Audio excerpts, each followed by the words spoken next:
This video is brought to you by my generous backers over on Patreon.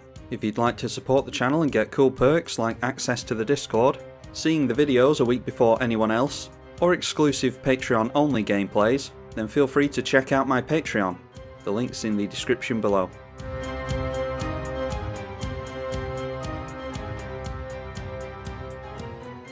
Lord Windgrace versus Gonti, Lord of Luxury. We have pretty much no lands in hand. We are on the draw, so we could risk it, but I'm not going to. Okay, well, Painful Truths will draw us a card and lose us a life. If we can get into green, then 3 visits, we can make something work. Probably just go for Vamp Tutor on turn 1, though. We'll keep that one. And yeah, seeing as how we're tutoring, we'll just get rid of Painful Truths. We'll actually go in for a tutor onto a green land, assuming we don't draw into one. Alright, well, there's one, so we don't need to use that Vampiric Tutor now.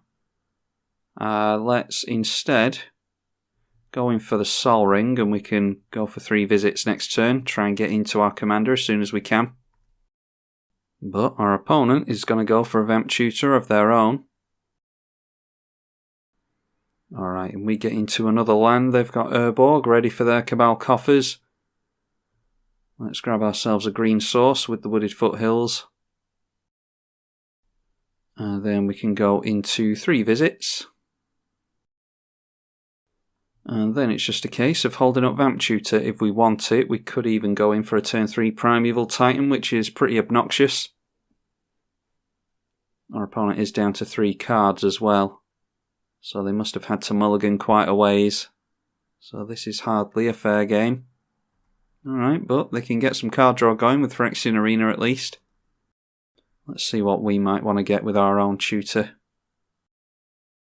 Let's go for the Nissa Vital Force, because we can play that this turn. And then hopefully get off the Limit Break next turn. Untap a forest, throw out a tap land.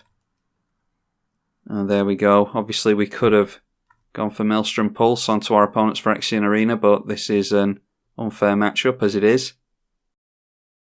But they get into a high market, so there's a sack outlet for their commander. Curiously deciding not to go for it though. So in that case, let's go for the Limit Break onto Nissa, just in case they can blow up. Yeah, let's go for the emblem now, just in case they can blow up Nissa. Black is capable of destroying Planeswalkers. And then we'll get card draw from Primeval Titan, which is unbanned in 1v1 for some strange reason. We'll grab Cabal Coffers and the Gaia's Cradle, because our opponent has an Urborg in play. And then Nissa sees the lands enter and draws us a card. And then we can go Stomping Ground, because we haven't played a land yet. And get into Cultivate. And then we've got Ramunap for the Wooded Foothills that's in the bin. Our opponent's going to get back up to 4 cards at least, and they didn't do anything during our turn, so I don't know why they didn't go in for their Gonti. Okay, Planeswalker of their own. And there we go, Hero's Downfall, that's what I was worried about, but they mill 2 pieces of spot removal in Go for the Throat and Hero's Downfall. Alright, so let's go Lord Windgrace. Then we'll discard that land, because we're going to be able to play it with Ramunap, and we get into Reflecting Pool anyway. Along with Azusa, yeah, Ramunap and Azusa is a match made in heaven. So this is particularly bad for our opponent. We'll go for the Wooded Foothills out of the bin, which will draw us a card with our emblem. Throw out a tiger off of the fetch for green. Go in for Azusa. And now we've got a few lands to make. We'll go in for a couple of fetches from the bin. And then let's go for that Rampaging Baloths and we'll start trying to get a win together. Painful Truths comes back. And we will swing in at Liliana. And this, of course, will get us a couple more lands. And we'll try and draw the game to a close as quickly as we can now. So we'll go for the age-old Field of the Dead. And we'll go for Vesuva as well. Vesuva can come down as a copy of not Gaia's Cradle, it's legendary. Come down as a copy of Cabal Coffers. When Vesuva and Field of the Dead come down at the same time, you can't have Vesuva enter as a copy of Field. Unfortunately. But we don't want to make fun of our opponent too much here anyway. We've gotten off to an incredibly good start. Our opponent had to mulligan down and we had a Sol Ring, so that pretty much sealed our opponent's fate there. They block with the zombie to keep hold of their Liliana. And then at the end of the turn we will get rid of Ancient Tomb and the Glacial Chasm. Creating another zombie, and this time getting rid of Grey Merchant of Asphodel and Morbid Curiosity. And now they go in for their Gonti, which is a Death Toucher for that Primeval Titan. And it's the top 4 cards they look at. At the end of our opponent's turn, we'll continue to make landfall. Just throw out a Smouldering Marsh. Triggering the Rampaging Baloths for 4/4 beasts, a Field of the Dead zombie, and a card draw from Nissa. And then there's a Lotus Cobra for even more obnoxious stuff. Let's go Lotus Cobra before we make any lands. Then we will tick up our Lord Windgrace and try and go in for a limit break next turn maybe. That is... oh no, we've got another few turns on that. Anyway, we'll go Tech Edge, draw into Amulet of Vigour and Life from the Loam, 2 really good draws. Play Tech Edge from the bin, thanks to Raminat, and get a bunch more triggers. And then we can go Tech Edge onto the High Market, because that's a sack outlet for them, which is really good with Gonti. And they haven't held up priority, apparently. We will go... yeah, they decided to scoop it up after that, that's fair enough. I was going to use the Maelstrom Pulse to go after their Phyrexian Arena. And then after that, probably going for Titania and just try and vomit a load of tokens onto the board. And take over the entire game next turn. And then, yeah, probably over this turn and next, get rid of our opponent. We could have dealt... that's 12 points of trample damage. And then, assuming these go wide, that is 4, 8, 12, 16, and 18. So we nearly... in fact, I think we do have our opponent there. Yeah, I think if we just turn everything sideways, we've already got them. Anyway, obviously not a fair game. We got into a hell of a lot of ramp really quickly. And our opponent had to mulligan down to not a right lot of cards in hand. So I think this is just going to be a bonus game for you, and either you've already seen your game for today, or you're about to. Well, I was going to say, let's see if we can get a more fair matchup this time, but we've got that Sol Ring in hand again. Lord Windgrace versus Eutropia, the Twice Favoured. New one from the new Theros set. We'll definitely keep this one anyway. And we need to decide if we want to go for 3 visits or Realms Uncharted on our second turn. I think it will have to be the 3 visits. So of course we go for Sol Ring on turn 1 and see what our opponent's got in store for us. An island on turn 1 from our opponent. Let's go in for the 3 visits. And that'll set us up nicely for our commander next turn. Could have held up Realms Uncharted, but I'm not all that sure what I want to go for yet, to be honest. Okay, our opponent gets into 3 visits of his own. Yeah, I think in hindsight should have gone for the Realms Uncharted, because even if they dump some good stuff into the bin, we can grab it back with the Lord Windgrace. Anyway, not to worry. Let's go for our commander here. Discard the Guy's Cradle because it's not doing anything yet, and there is even more lands. So let's get out a tap land with the Windswept Heath. And then we can leave it at that and see if our opponent can keep up with us. Alright, looks like our opponent might have gone for a Theros Beyond Death theme deck, maybe? Or maybe they just want to play some of the new cards from that set. This card is actually very good against us because we've got a lot of instants and sorceries in hand.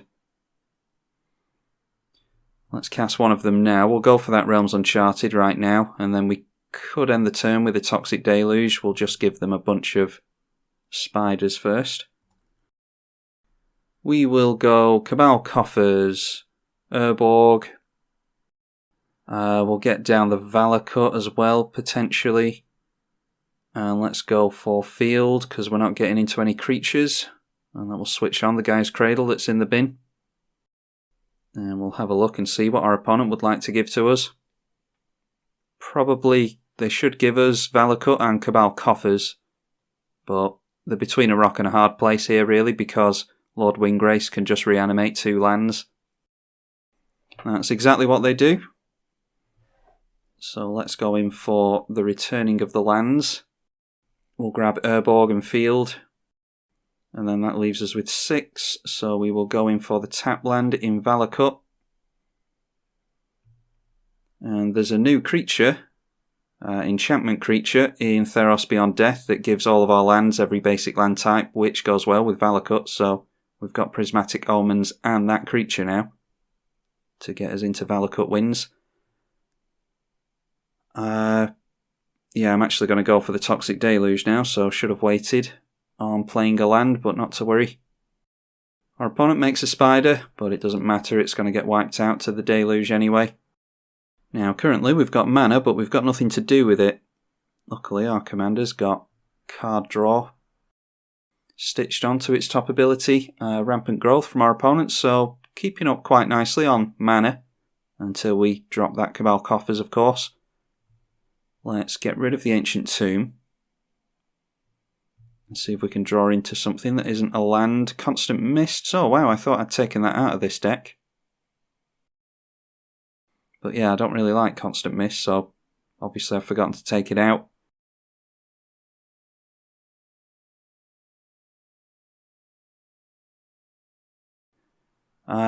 What else do we want? Maybe just to annoy our opponent even further, we go for Song of the Dryads onto their commander. There, they'll probably just scoop to that, so I'm not even going to bother. Let's just leave it there. Haven't played against Eutropia yet, so I'm actually intrigued as to what they would go for with this deck and this commander. Okay, well, there's an Umbra. So they put a plus counter on it. And then that creature gains flying, so they can go straight in at Lord Windgrace. And then Mirror Maid comes down as a copy of any artifact or enchantment, so they go for our Sol Ring. And that is Nimbus Naiad. +2/+2 and flying. So they can get rid of our commander here. I think it's worth an Assassin's Trophy. Like I said, I don't like Constant Mists. I meant to take that out, and obviously I've forgotten, so they can... What's the base power and toughness on it? They can get rid of the Spider Umbra, and then they'll still be taking out Lord Windgrace. Yeah, so because I meant to take out the Mists, I'm not going to cast it here. Some of you will be infuriated at the idea of that, but... oh... They went in at us, 7 points of commander damage on us, instead of going in at their at our Lord Windgrace. Oh well. We've obviously still got Song of the Dryads. There's a Harrow for even more landfall. Let's ditch a Forest. Okay, Renin 6 is good. That can bring back a land if we want to. let's go Cabal Coffer's mana first of all. And then we can tap the forest for mana and go in for Harrow. Get rid of the forest. We'll get some mountains into play. Just to help us along with the, with the Valakut. Then, just for the fun of it, let's go Wrenn 6 as well, because I've only just bought this card. I didn't realise that the 3 mana Azorius Teferi, I can't remember the name of it, but I didn't realise that that card had shot up in price so much. I bought it before people sound like I'm tooting my own horn here, but I did genuinely buy it before people realised it was a good card, so it's shot up in value on Modo since then. So I decided to sell it and get Wrenn 6, which I will make more use out of. Play the Gaia's Cradle. We've done Lord Windgrace already. Let's go Gaia's Cradle on to Song of the Dryad, see if our opponent scoops to that. Then we go Necropotence. And we'll just draw a couple of cards with Necropotence. Or we'll go 3 into Necropotence. And I'll tell you what, we'll go for another one and we'll discard that Mists if I'm going to refuse to use it. Swing in with a single zombie and that can be our turn. Our opponent's only got 1 card in hand, so not really too sure what they could get into, to be honest. They might have a big X spell where they can draw a bunch of cards. And unfortunately our opponent has lost connection to the game, so they probably just quit out at their end and didn't bother to concede. I've just decided to concede to this one because our opponent's gone AFK. I doubt they're coming back, and we will jump immediately into another one. Well, we don't get Sol Ring for a 3rd time at least. This time up against Kruphix, God of Horizons. I think I've played against this player quite a lot tonight. And obviously they're just trying to iron out the kinks in their Kruphix deck. We are going to mulligan that one. See if we can get a worse hand, I was going to say, but yeah, apparently, well, we can get rid of Maze of Ith and go for a turn 4 Lord Windgrace. Yeah, let's go for that. We'll get rid of that Maze of Ith, put it on the bottom, and then on our turn 1 get down the Smouldering Marsh. No turn 1 play from our opponent, so we'll just get out of tap land and get our way up slowly but surely to that turn 4 Lord Windgrace. Alright, well that's something else to make our way up to as well. Let's go Polluted Delta here. And we'll fish for yet another tap land with that. Holding up double blue may mean that they've got some counter magic they want to cast on us. But failing getting into cards that we can bait out the counters with, we're just going to have to throw out Lord Windgrace into said counter magic. And the Shuffler doing what the Shuffler does best again. I think every single time I've played against this player with their Kruphix deck tonight, they've gotten into Thawing Glaciers. Seeing the same cards over and over again is quite common with the Modo Shuffler. And then there's certain cards that never show up. Go for a tapped shock there. And try and play Lord Windgrace. Not without Ancient Tomb, we won't. Go Ancient Tomb first, and then our commander. Alright, luckily for us, there's no counter magic to be had, so we'll get rid of that Gaia's Cradle. Does nothing for us while there's no creatures in play. And we just continue to draw into not a whole lot of anything. This is 7 mana, I think. Yes, it is. And we are on 5. So we're a couple of turns away from that. And preferably we'd want to play Omnath when we've got a land to make as well. Although we could go Omnath into minusing down Lord Windgrace. Thawing Glaciers gets out a forest for our opponent and they play an island. We get into Torment of Hellfire. Well, the worst thing. Here, I think we can just discard a command tower. We've got plenty of mountains in play, so we might be able to, well, I was going to say, switch on Valakut, but Prismatic Omen does that as well. Just play out a mountain, go in for the Prismatic Omen. And that is where we'll leave it.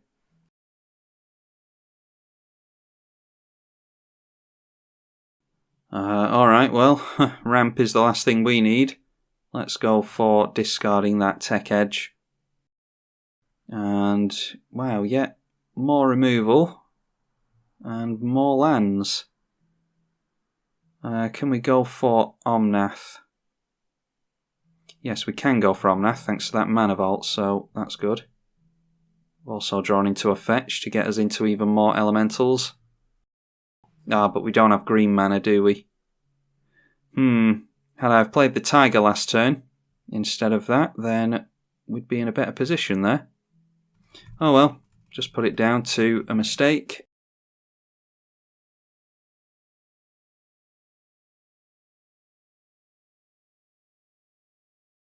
But at least we've got the limit break next turn, which I seldom get with this commander.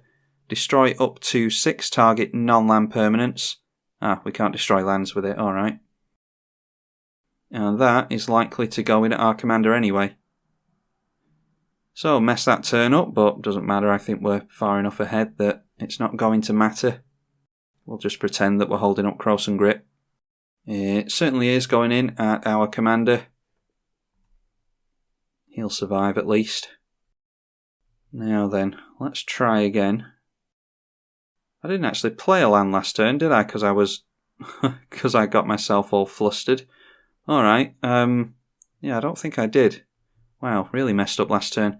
Let's go for Windswept Heath. We'll grab ourselves a basic forest. And then we've got 2 fetches to go for once Omnath is down, so we'll make up for lost time with this Omnath. Oh, and of course, thanks to Prismatic Vista could have given us the green mana we needed. Wow. Really didn't do too well last turn, did I? Obviously my brain has switched off. I've been playing for a long time now, so you'll have to forgive me. You can leave your thumbs down now. Alright, activating Thawing Glaciers in response. And then we will go for the Polluted Delta and the Windswept Heath. And activating the Omnath, getting us into some 5/5 elementals. And we'll get a couple more of those at the end of our opponent's turn when we crack these. Yeah, I think that will do nicely. A Eureka from our opponent. Starting with you, each player may put a permanent onto the battlefield. Repeat the process until no one does that. We've only got lands to put in play. I think we'll just let our opponent put something into play and then leave it at that, because they've got a full grip. I imagine Eureka benefits them more than us, so we'll just leave it there. They played an island. I was expecting an Eldrazi or something like that. Oh, I thought it stops when... Repeat this process until no one puts a card onto the battlefield. Well, I didn't put a card onto the battlefield, so why are we continuing? Oh, it's until no one does... I see, so I've misunderstood that. It's until no one does it. So we just have to keep going back and forth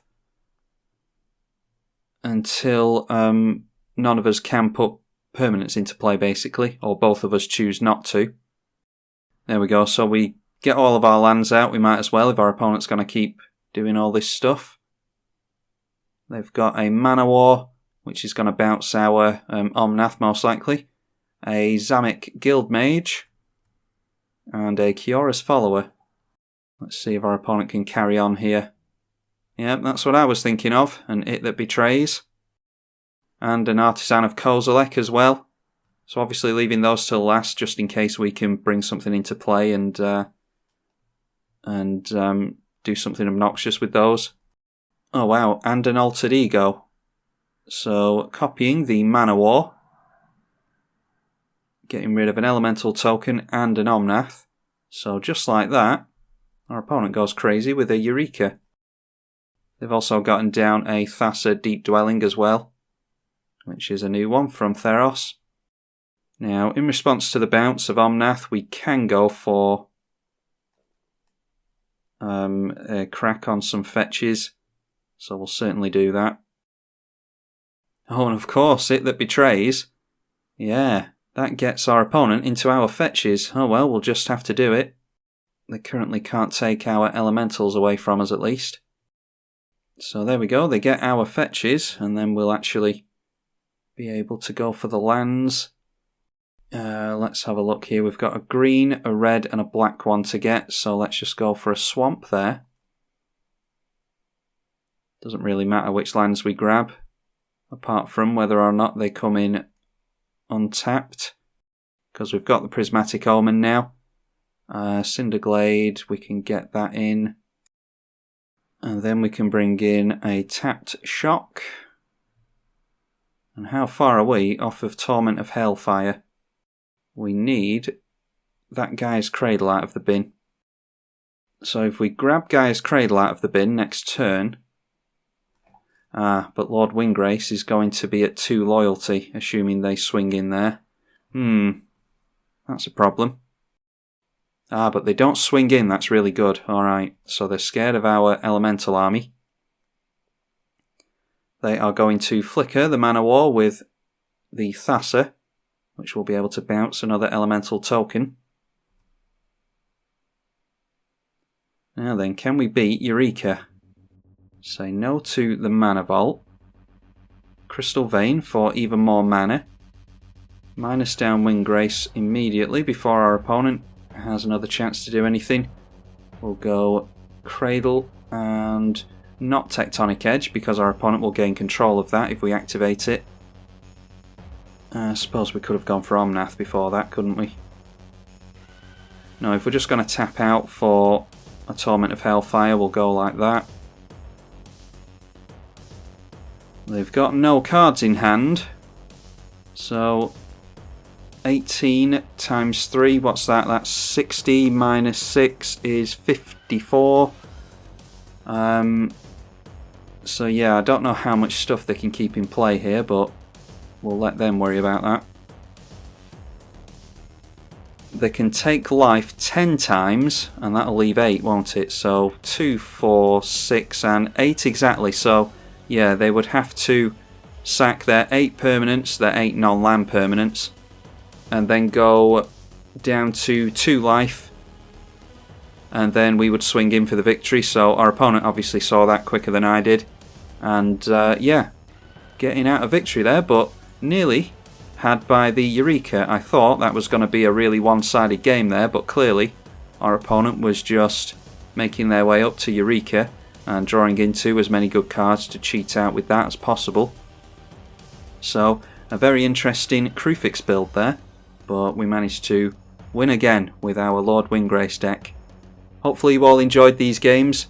I know some of them were one-sided, but it's just the way it happens sometimes. I'm tribalkai on the EDH channel. Thank you for watching.